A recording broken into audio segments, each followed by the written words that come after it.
எல்லாருக்கும் வணக்கங்க. இன்றைக்கி துர்க்கையம்மன் கோயில் போயிருந்தேன். உண்மையிலே ரொம்ப சந்தோஷமாக இருந்துச்சு. நாகலிங்க மரத்தை பார்த்தோன்னே அதில் அவ்வளோ பூக்கள் பூத்துருந்துச்சு. வழக்கத்தை விட இன்றைக்கி சூப்பராக நிறைய பூக்கள் பூத்துருந்ததா பார்த்தோன்னே ரொம்ப சந்தோஷமாக இருந்துச்சு. இந்த பூக்களில் நிறைய நன்மைகள் இருக்குங்க. இந்த பூக்கள் இறைவனோட அம்சம்னே கருதப்படுது. ஏன் அப்படின்னா இதில் ஒரு லிங்கம் இருக்குங்க. அந்த லிங்கத்துக்கு மேலே 1000 பாம்புகள் படையெடுத்த மாரியும், அதுக்கு அந்த லிங்கத்தை சுற்றி கீழ்ப்பகுதியில் தேவர்களும் முனிவர்களும் ரிஷிகளும் தவம் புரிகிற கோலத்தில் தாங்க இந்த பூவோட வடிவமைப்பு இருக்கும். இந்த பூக்களை பார்க்கும்போதே நமக்கு ஒரு தெய்வீக தன்மை நம்மளால் உணர முடியுங்க. இந்த நாகலிங்க மரத்தில் இருக்கக்கூடிய பூக்கள் ஆண்டு முழுவதுமே பூக்கக்கூடிய பூக்கள் தான். இந்த மரம் சராசரியாக 35 மீட்டர் வரை உயரம் வரை வளரக்கூடியதுங்க. இந்த மரத்தில் பூக்கள் கொத்து கொத்தாக பூக்கும். ஏன் ஒரு நாளைக்கு 1000 மலர்கள் வரையும் பூக்கக்கூடிய தன்மை கொண்டது தான் இந்த நாகலிங்க மரம். இந்த மலர்களை நம்ம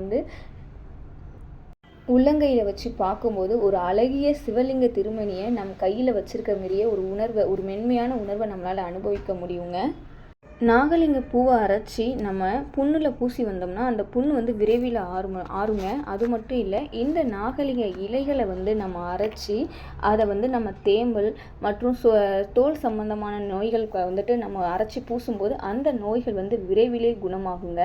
இந்த மரம் ஆன்மீக ரீதியாகவும் மட்டும் இல்லைங்க, மருத்துவ ரீதியாகவுமே நிறைய நன்மைகள் தரக்கூடியது.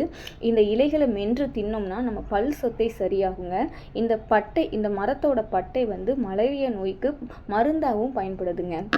நாகலிங்க பூவை நம்ம சிவபெருமானுக்கு பூஜைக்கு கொடுத்தோம்னா அது பல பிரதோஷங்கள் செய்த, அதாவது பல பிரதோஷங்களுக்கு பூஜை செய்த பலன் நமக்கு கிடைக்குங்க.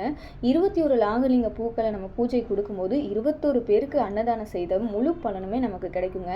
நாகலிங்க பூவை நம்ம நுகரும்போது நுரையீரலில் இருக்க தொற்று கூட குணமாகும். இயற்கையாகவே இந்த பூவிற்கு வேர்வையோட துர்நாற்றத்தை போக்கக்கூடிய சக்தி இருக்குங்க.